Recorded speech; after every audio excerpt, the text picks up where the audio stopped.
There is a scene I wish you to hold in your mind before this lesson begins. A young girl stands in a room in Vienna before the director of one of the greatest opera houses in the world. She has come because she can sing. She knows she can sing. She has known it for long enough that the knowing has become the center of her life, the fixed point around which everything else has arranged itself. The director looks at her. Not at her voice, he does not test her voice. He looks at the awkward dress, the unrefined manner, the face that offers him nothing he recognizes as the face of greatness. And then he speaks. He says, "With such a face, and with no personality at all, how can you ever expect to succeed in opera? My good child, give up the idea. Buy a sewing machine and go to work. You can never be a singer. Never is a long time." That girl's name was Ernestine Schumann Heink. She would go on to become one of the most celebrated operatic voices the world had ever produced. The director who dismissed her is not remembered. The voice he dismissed shook concert halls across 2 continents for decades, and the difference between the life she almost lived, the life of the woman at the sewing machine, and the life she actually built, was not talent.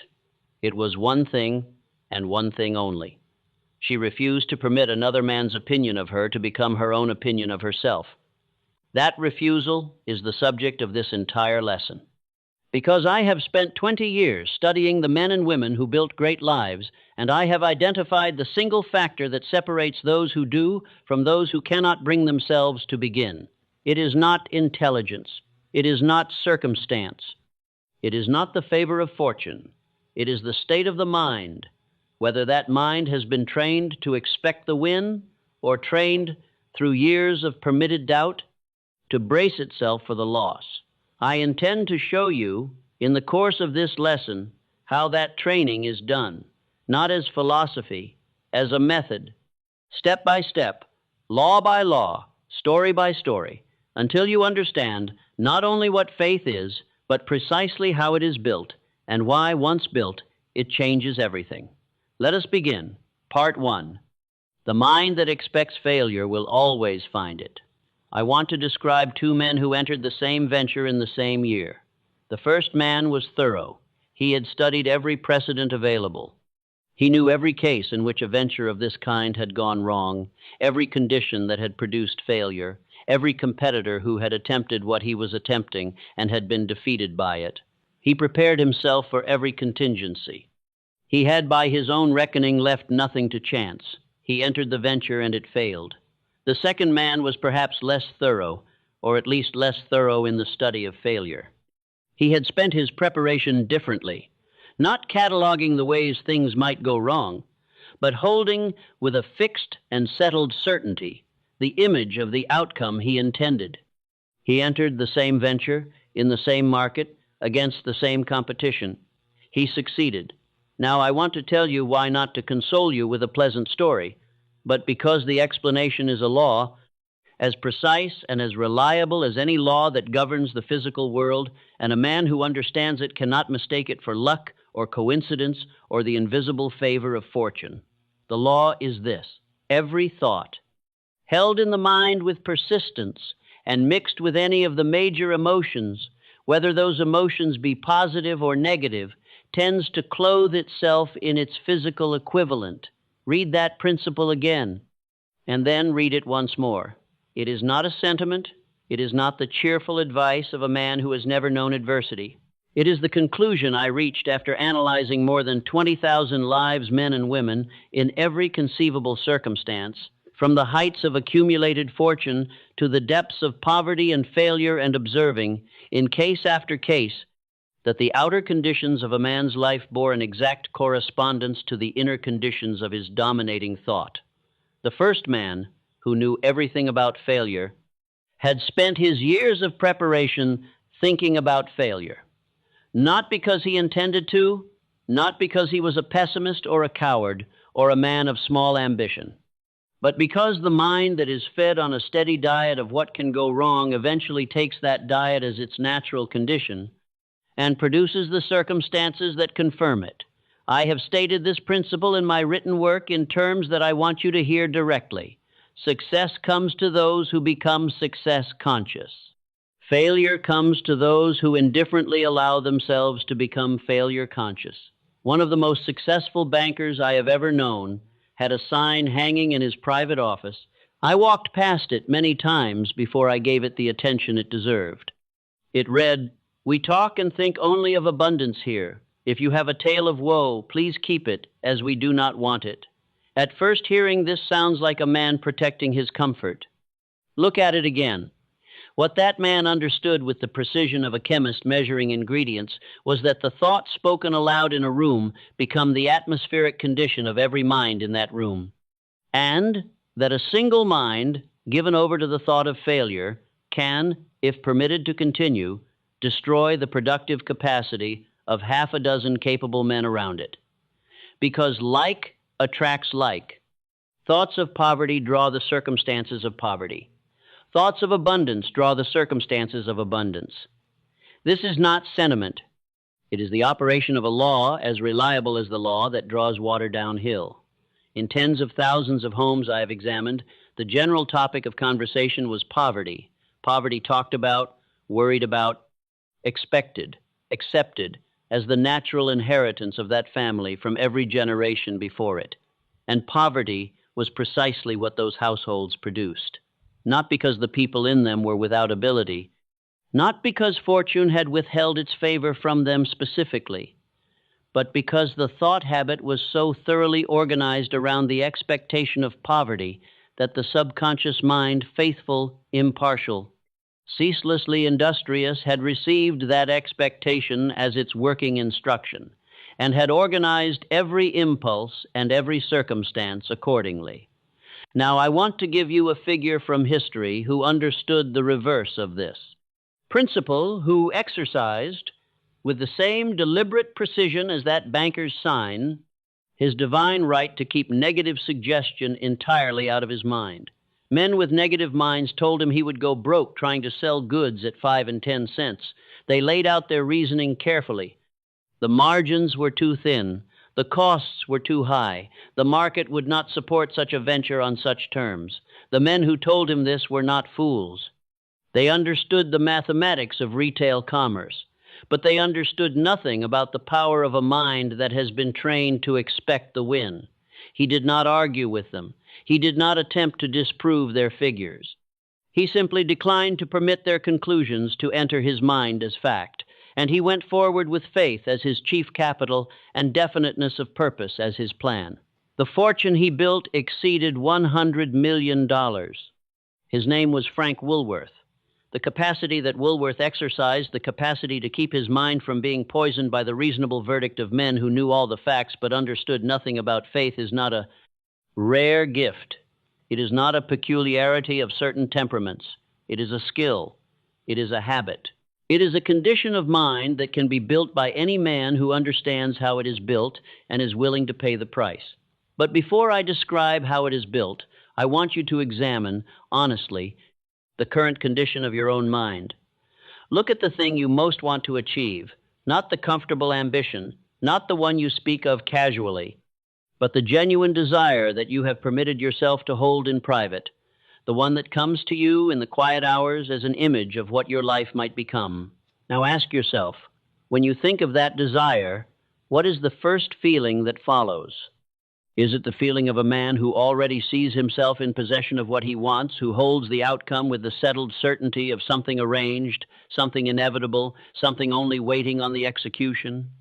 Or is it the feeling of a man bracing himself, cataloging, as the first man in my opening story cataloged, all the ways this particular desire has failed other men, all the reasons it is unlikely for him specifically, all the evidence that his particular face does not match the face of the men to whom such things are given?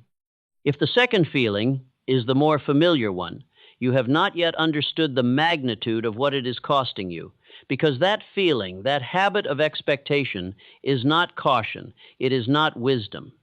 It is a state of mind that has been permitted to occupy the garden of your subconscious, and which the law of your own mind is now producing as the permanent condition of your outer life.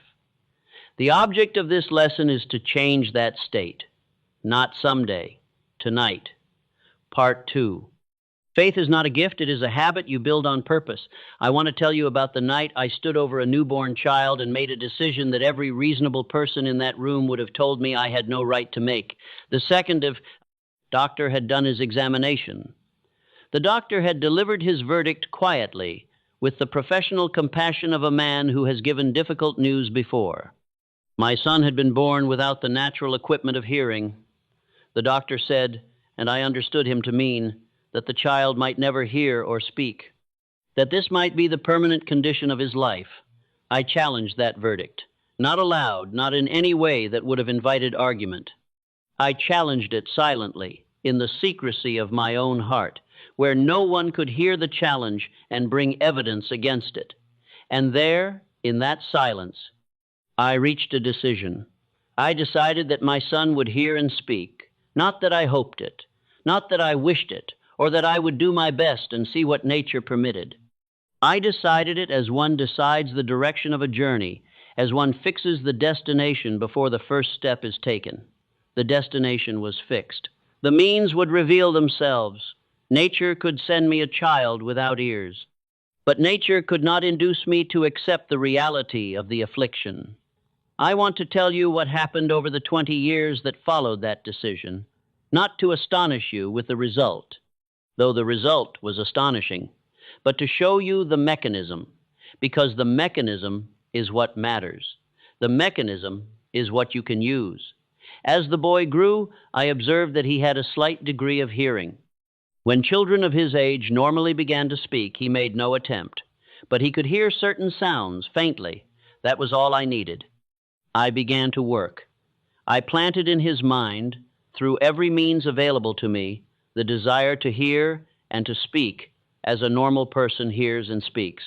Not the possibility, the desire, the expectation.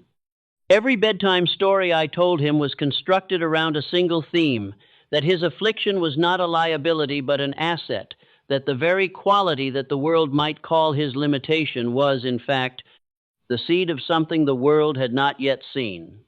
I told him this so many times, in so many forms, with so much consistent conviction, that he came to believe it as fully as I believed it. And his subconscious mind, receiving that belief as instruction, receiving it repeatedly, and with the emotion of genuine faith, began to produce the circumstances that corresponded to the instruction. The doctors who examined him in later years could not explain what they observed. There was, by all physical evidence, no mechanism by which he should have been able to hear, and yet he heard. A noted specialist who examined him in his later years declared, after study, that theoretically the boy should not be able to hear at all, but he did. I will tell you what I believe produced that result. Not mystery, not chance. 3 things, clearly identified and deliberately applied. First, I mixed faith with the desire I planted in him, not hope, not wishful instruction, but the absolute certainty of a man who has decided and will not reconsider.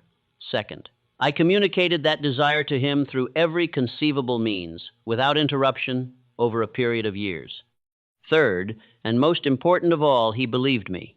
That is the whole of the mechanism, and I call it the mechanism because it is not unique to my son's case. It is the universal law by which thought is transmuted into physical reality. Plant any desire in a mind with sufficient faith, communicate it without interruption, and allow the mind that receives it to believe, and the subconscious mind will begin to produce the physical equivalent of what it has been given to believe. This is what the world's great teachers have always meant when they commanded men to have faith. But they failed, in most cases, to explain the how. And the how is the only part that permits a man to act. The how is this. Faith is a state of mind which may be induced, created, built, installed through the deliberate, repeated, emotionalized instruction of the subconscious mind, not through a single dramatic declaration, not through one morning of inspired resolution. Through the sustained, daily, habitual repetition of a clearly worded thought held with genuine feeling, until the subconscious mind accepts it as the settled condition of the man who holds it. I developed what I have called the self-confidence formula, and I want to describe it here not as a set of affirmations to be recited politely, but as a working instrument the way I intended it. You write down a clear, specific statement of the person you intend to become and the definite purpose you are committed to achieving. You write it as a declaration, not "I hope to become," but "I know that I have the ability to achieve the object of my definite purpose, and therefore I demand of myself persistent, continuous action toward its attainment." You map out, in writing, what you intend to give in return for what you intend to receive, because the subconscious mind does not respond to declarations of entitlement, but to declarations of service and commitment. You describe the person you are building toward in specific terms, as a painter describes the portrait before he lifts the brush, and then you sign it, as you would sign a contract. Then you read it, not silently aloud, every morning before the day begins, and every evening before sleep, not because the words themselves carry power, but because the spoken word, heard by your own ears, enters through another channel than the written word read by the eye, and reaches the subconscious mind through yet another door. The repetition through multiple channels deepens the impression, and it is the depth of the impression that determines the force with which the subconscious mind acts upon it.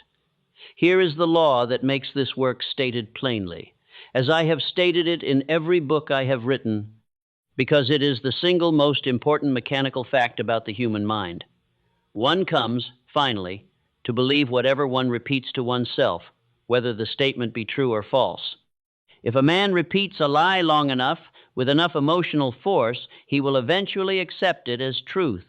This is not a psychological curiosity. It is the operation of the same law that my son's experience demonstrated, the law by which any impulse of thought repeatedly passed to the subconscious is accepted and acted upon as fact.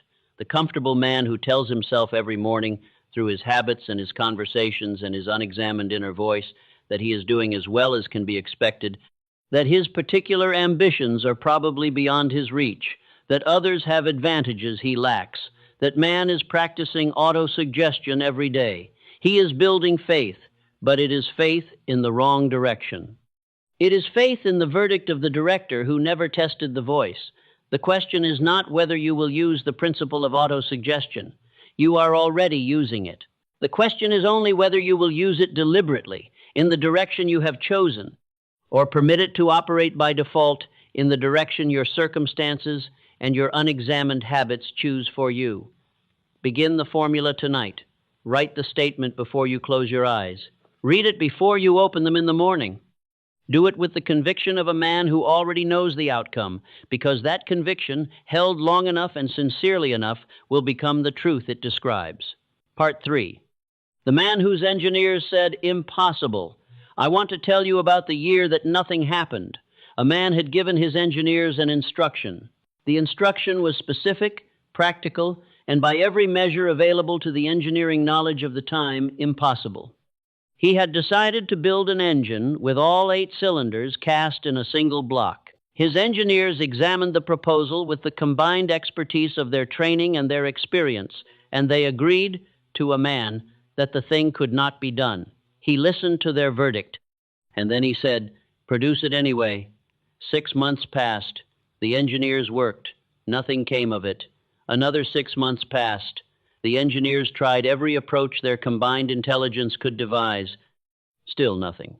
A full year. A full year of the concentrated effort of trained men, and still the thing that could not be done had not been done. He returned to his engineers. They told him what they had already told him, that the idea was, in the opinion of every expert available, impossible. He said, "Go right ahead. I want it, and I'll have it." They went back to their work. And then, as if the universe had been waiting for precisely this demonstration of the quality of his determination, the solution presented itself. Not through a discovery that explained why it had ever been impossible, through the accumulated pressure of a will that had refused to accept the verdict of those who knew all the reasons it could not be done. His name was Henry Ford. And the engine that could not be built powered the automobile that changed the way the entire world moved. Now, I want to tell you what Ford actually understood, because the V8 engine is not the subject of this story. The subject is the principle Ford was applying, perhaps without having named it, in every great act of his extraordinary career. Ford understood that the mind's function is not to record the world as it is, but to create the world as it should be. The engineer's knowledge of what was currently possible was genuine and accurate. Their knowledge of what was permanently possible was not knowledge at all. It was the limitation of their current imagination applied as a verdict on the future.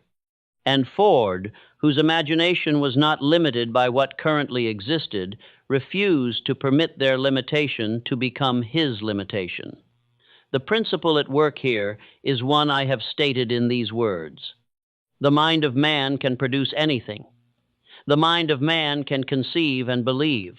Not anything it can conceive alone. Conceiving alone produces daydreams, and the world is full of men who conceive beautifully and achieve nothing. Conceive and believe. The conjunction is the entire secret. Belief, the kind of settled, absolute, unwavering certainty that Ford brought to the V8 engine, is not a feeling that arrives uninvited. It is a condition of the mind that is built through the sustained practice of controlled attention. The man who controls his attention, who can take the image of his intended outcome and hold it in defiance of all discouraging evidence, until the subconscious mind accepts it as a settled fact and begins to arrange circumstances accordingly, that man has the most powerful force in human experience working in his favor. Let me widen this gallery, because Ford's example is extraordinary but not unique. Men with negative minds told Thomas Edison that he could not build a machine that would record and reproduce the human voice. Their argument was logical. No such machine had ever been made. Edison did not accept their logic as the limit of his possibility. He knew that the mind could produce anything the mind could conceive and believe. He held the conception. He supplied the belief. And the phonograph now stands as permanent evidence that the combined reasoning of negative minds is no match for one mind in possession of applied faith. Men with negative minds told George Washington that he could not hope to win against the vastly superior forces arrayed against him. Washington exercised what I have always called his divine right, the right of every man, equally available to all, to keep negative suggestion out of his mind and believe in his own cause. This book was written under the protection of the flag he refused to let those negative voices pull down. And I want to give you one more figure from this gallery, a man whose story I have told in The Law of Success, because it illustrates the power of a mind set on a definite purpose with a completeness that leaves no room for misunderstanding. He was not a great industrialist. He was not a military commander.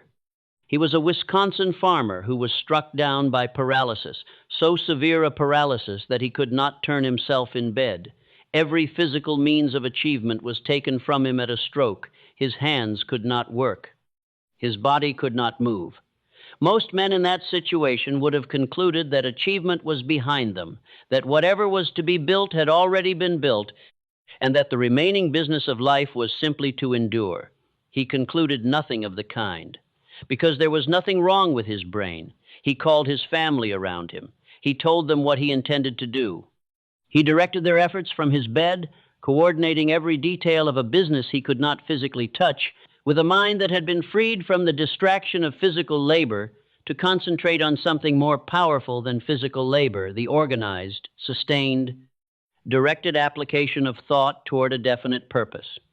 His name was Milo Jones. The business he built from his sickbed spread his product, Little Pig Sausage, across the United States. He accumulated a fortune. He did it entirely after paralysis had made it impossible for him to work with his hands. Where thought prevails, power may be found. That sentence is not inspiration. It is the most practical statement of economic and personal law that I know. Where thought prevails, organized, directed, faith-filled thought, held in the mind with controlled attention upon a definite purpose, power is found. Not sometimes, not under favorable circumstances. Always, because the law does not make exceptions. Now, I want to address directly the question that I know arises in the mind of the man who hears these stories and feels somewhere beneath the impression they make. A subtle resistance. The resistance sounds like this: these are extraordinary men. Their faith was extraordinary. My situation is ordinary, and my faith, if I am honest, is not the faith of Ford or Washington or Edison. I do not feel, when I think of my desire, what they must have felt. I feel doubt. I feel the very thing Hill says is the enemy of achievement, and if doubt is my condition, how can faith be my tool? I want to answer that question with the most liberating fact I know. Doubt is not your permanent condition. It is your current habit, and habits change. Faith is not something you either have or do not have. Faith is a state of mind that is built day by day, repetition by repetition, through the daily practice I described in the second part of this lesson. It grows exactly as every other habit grows, through sustained repetition, through the deliberate direction of attention toward the object of desire, through the consistent, emotionalized presentation to the subconscious mind of the thought you intend to make permanent. You do not need to begin with Ford's certainty. You need only to begin. And if you begin with whatever small degree of faith you currently possess, holding it as a seed rather than demanding it as a harvest, the law of autosuggestion will do the rest. Your faith will grow. Your expectation will sharpen. Your subconscious mind will accept the instruction and begin, as it always does, to produce the circumstances that correspond to the dominant thought it has been given. The man who thinks he can win will. The man who is certain he cannot will also be right. The only question is which man you are training yourself to be today through the thoughts you permit to dominate your mind. Part 4. Training the mind, the daily practice that changes everything. I want to describe the garden. Not a garden of the earth, though the analogy is one that nature herself provides, and I have found no better one in all my years of searching. I want to describe the garden of the subconscious mind, because understanding what it is and how it works is the difference between a man who produces results from this lesson and a man who finds it merely interesting. The subconscious mind is a garden of perfect, impartial fertility. It will grow with equal abundance and equal diligence whatever seed is planted in it. The seed of faith grows into the circumstances of achievement. The seed of doubt grows into the circumstances of failure. The seed of an expected abundance grows into the conditions that produce abundance. The seed of an expected poverty grows into the conditions that confirm the expectation. The garden does not evaluate the seed. It does not prefer one variety over another. It does not have an opinion about which seeds deserve to flourish. It simply grows what it is given with a faithfulness and a thoroughness that should astonish any man who reflects on it, and which will terrify any man who then examines honestly what he has been planting. Here is the fact about this garden that matters most. The subconscious mind is never idle. It does not wait for you to plant deliberately before it begins to grow. It receives continuously the thought seeds that reach it through the five senses, through everything you see, everything you hear, every conversation you permit, every environment you inhabit, every voice you allow to reach it. If you do not plant deliberately, it grows what reaches it through default, and what reaches most minds through default, in the world as I have observed it, is the thought of poverty, failure, limitation, and doubt. I have stated this principle in the clearest language I know. Poverty consciousness will voluntarily seize the mind which is not occupied with the money consciousness. A poverty consciousness develops without conscious effort, without plan, without deliberate cultivation, without any choice except the passive choice of neglect. The money consciousness must be created to order. It must be planted. It must be tended. It must be fed daily, with thoughts of abundance deliberately chosen and held with genuine emotional conviction. This is why the daily practice I described in Part 2 is not a suggestion. It is a necessity. Not because the words you speak aloud are magical, they are not. Because the subconscious mind, left unattended, will grow the first seed that reaches it. And in the life of the average man, the first seed is always doubt.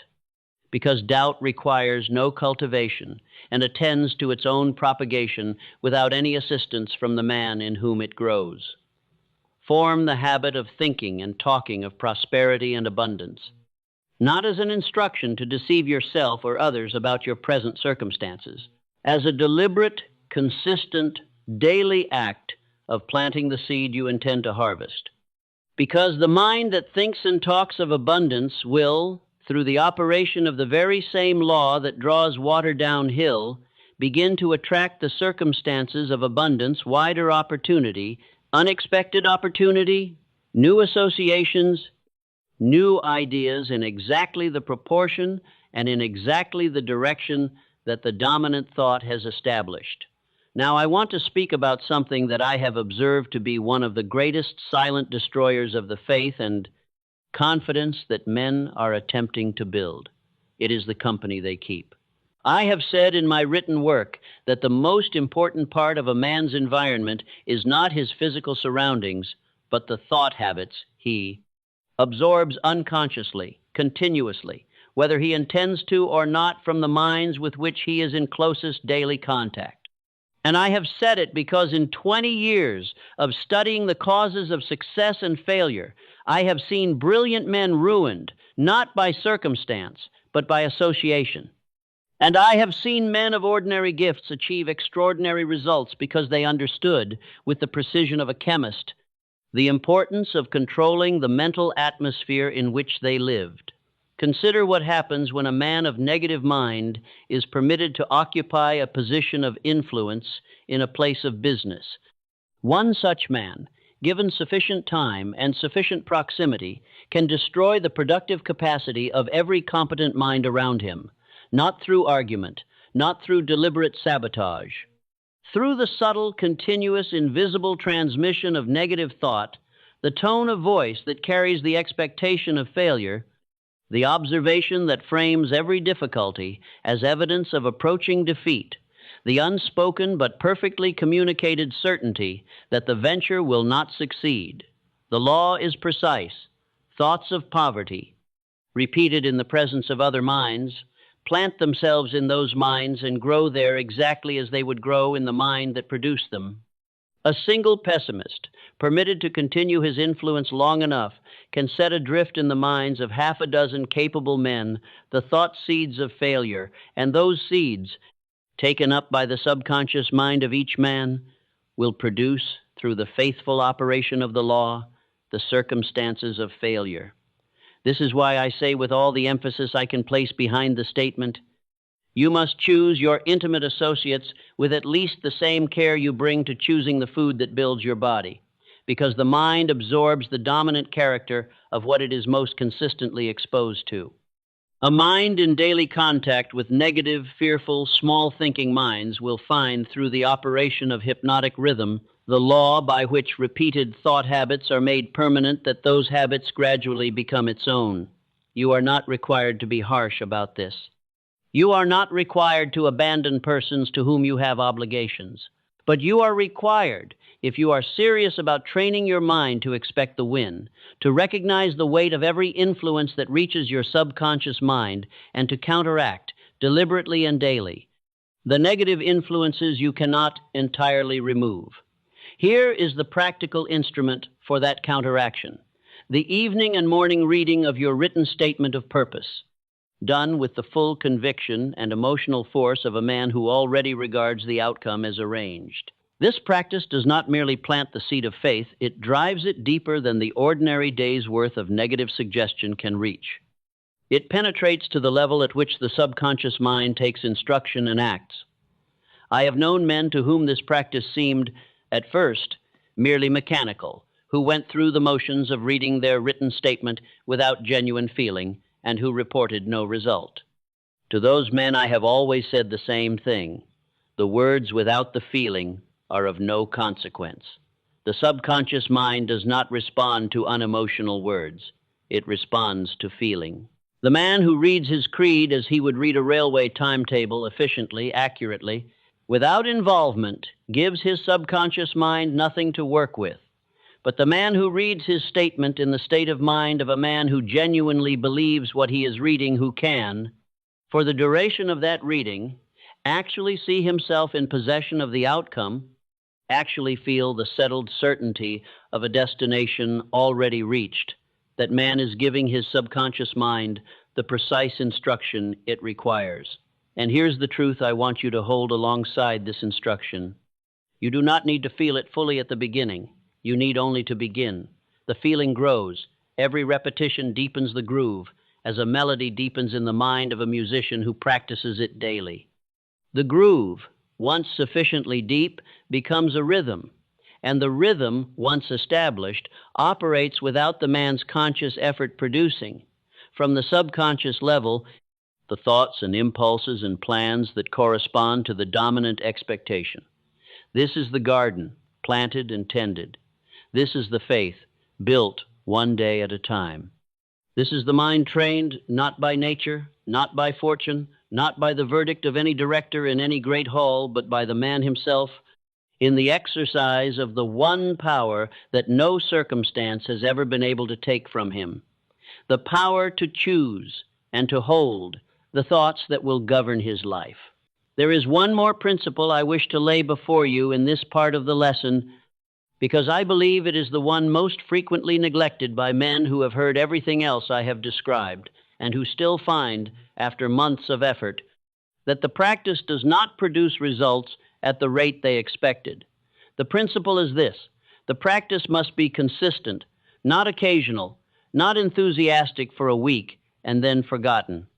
Consistent as eating, as consistent as breathing, because the subconscious mind does not reward sporadic effort, it rewards habits, and a habit is built not by the intensity of any single performance, but by the unbroken repetition of daily practice until the repetition is no longer an act of will, but the automatic operation of a conditioned mind. Spasmodic effort will produce spasmodic results. And the man who reads his statement on Monday and Tuesday and then permits the habit to lapse for the remainder of the week has not yet built the habit. He has only demonstrated the intention of building it, which is a very different thing. Build the habit, hold it. Make it the first act of the morning and the last act of the evening. Do not negotiate with yourself about whether today's repetition is necessary. It is always necessary, because the law does not suspend its operation on the days when you do not practice, and on the days when you do not fill the garden deliberately, the weeds will grow. Part 5. What if it actually works out? The closing identity challenge. I want to return, in this final part of our lesson, to the girl at the sewing machine, not the girl who accepted the director's verdict and sat down at the machine. The girl who refused it, who stood in the silence after his last word and made a decision that no one witnessed, in a room full of people, in the space between one man's opinion and her own. I want to examine what she decided, not the surface of it, not simply she decided to keep singing. I want to examine the substance, because the decision Ernestine Schumann-Heink made in that room in Vienna was not merely a decision about her vocation. It was a decision about the ultimate authority over her mind. She decided that the director's knowledge of technique, which was genuine, did not extend to knowledge of what she was capable of producing from within herself. She decided that his credentials as an authority on the craft of singing did not make him an authority on the capacity of her desire. And she decided, and this is the point on which everything else hinges, that her own opinion of what she was and what she might become was the only opinion that had final authority over the direction of her life. That decision is available to you tonight, now. It does not require the voice of an opera singer. It does not require 20 years of preparation or a dramatic moment in a famous concert hall. It requires only the recognition of a fact that I have spent my life attempting to communicate to every man and woman who would hear it. You may control your own mind. You have the power to feed it whatever thought impulses you choose. And with this privilege goes the responsibility of using it constructively. You are the master of your own earthly destiny just as surely as you have the power to control your thoughts. Not as a metaphor, as a literal statement of the governing law of human life. Now I want to ask you the question that this lesson was built to ask. And I want to ask it not as a rhetorical flourish at the conclusion of an argument, but as a genuine, demanding, uncomfortable question that requires a genuine answer. What if it actually works out? Not, what if you try and it goes well for a while? Not, what if circumstances align favorably? But what if the desires you have held privately, the outcome you have been afraid to believe in, the life that you have seen clearly in your best moments and doubted in your ordinary ones, what if that is precisely what is waiting on the other side of the decision to train your mind to expect it? I know why that question makes the comfortable mind uneasy. I have studied that unease in thousands of men and women. The comfortable mind has arranged its entire life around the assumption that the win will not come, not because it has examined the evidence and found it wanting, but because the habit of expecting the loss is so thoroughly established that it has come to feel like wisdom, like realism, like the mature acceptance of how the world operates. And the comfortable mind knows, however dimly, that if it permits itself to genuinely expect the win, it will then be required to pursue it without the protection of the prior certainty that it would not come. The man who expects failure is protected from nothing, but he is spared from the vulnerability of commitment. He can remain interested without becoming responsible. He can hold his desire without paying its price. And the years pass very quietly in that arrangement. And they leave, at the end, nothing behind them but the record of what was never attempted. I will not soften this statement because I have not found a softer version of it that is also true. Now let me tell you what the man who trains his mind to expect the win actually receives, not in the language of sentiment, but in the language of law. He receives, first, the practical benefit of a subconscious mind organized around the expectation of success, a mind that produces from within itself the plans and the impulses and the ideas and the recognitions of opportunity that a mind organized around the expectation of failure cannot produce, because it is not looking for them. The subconscious mind attracts from the ether those vibrations which harmonize with its dominant thought. The mind that expects the win is constantly attracting the vibrations of the win, the thought that produces the plan that produces the action that produces the result. He receives, second, the quality of persistence that no man who doubts the outcome can sustain. The man who expects failure quits at the first significant obstacle, not because he is weak, but because the obstacle confirms the expectation he already held, and there is no internal force strong enough to argue against a confirmed expectation. But the man who expects the win meets the obstacle not as evidence, but as a detour, as information about the plan that requires adjustment, not as judgment on the destination. He keeps going. And the man who keeps going past the point where the man who doubts has stopped will find what more than 500 of the most successful men I studied found: that success was waiting just one step beyond the point where they almost quit. He receives, third, something that I believe is the most valuable of all its gifts, though it has no price tag and cannot be measured in the terms that the world customarily uses to measure value. He receives the daily experience of being a man who is advancing toward something that matters, a man whose hours have direction, whose decisions have weight, whose life is organized around an aim that he genuinely believes he will achieve. That experience is the opposite of drift.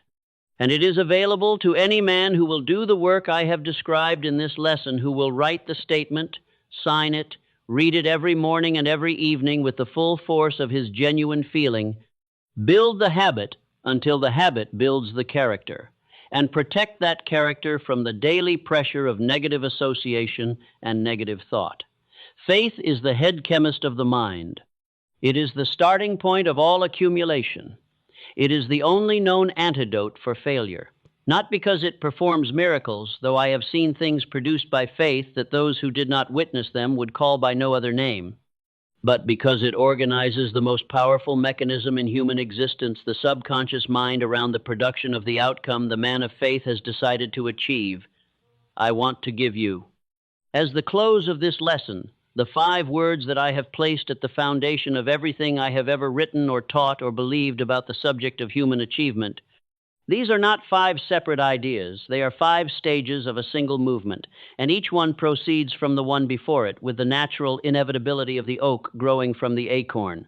Desire, the seed, the starting point back of which there is nothing. The impulsive thought that, if it is genuine and specific and held with the persistence of a man who does not intend to release it, contains within itself everything needed for its own fulfillment: faith, the soil, the condition of mind into which the desire is planted.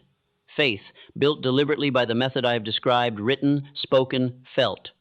Repeated until it becomes the permanent condition of the subconscious mind, is the element that transforms desire from a wish into a force, decision.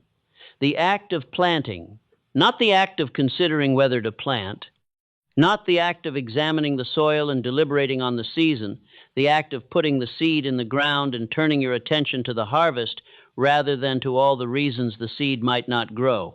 Action. The daily work. The consistent, organized, persistent application of effort in the direction the decision has established, not occasional effort. Not inspired effort on the days when faith comes easily and the outcome seems near. Daily effort on the clear days and the overcast ones alike, because the garden does not distinguish between them. Persistence, the refusal to quit before the harvest. The quality that carries the man who has planted through the inevitable interval between the planting and the evidence of growth, the interval during which every negative voice, every reasonable doubt, every accumulated discouragement will argue that the seed has not taken root and the planting was in vain. It is during that interval that the decision is truly made, not the first decision, spoken aloud with the enthusiasm of a new beginning, but the second and deeper decision, made in the quiet of an ordinary day, when the outcome is not yet visible and the cost of continuing is real. The man who makes that second decision, who chooses, in the absence of evidence, to hold the faith he has built and continue the action the decision requires, is the man who arrives. He is the man who one day finds, as Ford found, that the thing that could not be done has been done.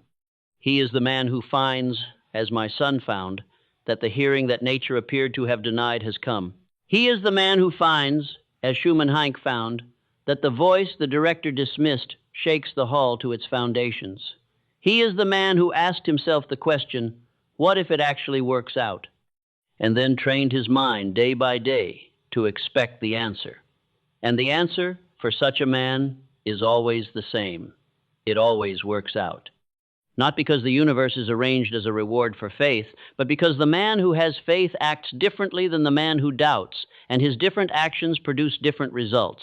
And those results confirm and deepen the faith, and the deepened faith produces still more capable action, until the movement is so thoroughly established in the direction of the desired outcome that only one conclusion is possible: the win begin tonight. Not when the doubt has passed. The doubt will pass through the practice, not before it. Not when the circumstances are more favorable. The circumstances will become more favorable through the action, not before it. Tonight. With whatever measure of faith you currently possess, write the statement, sign it, read it aloud, and ask yourself, with the full force of genuine expectation, what if it actually works out? It will. If you are ready to become who you know you were meant to be, I created The Second Life to give you a full path built from timeless success principles, so you can finally change for real and begin creating more wealth, better health, stronger relationships, inner peace, and a life that truly reflects your potential. Click the first link in the description and become who you were meant to be.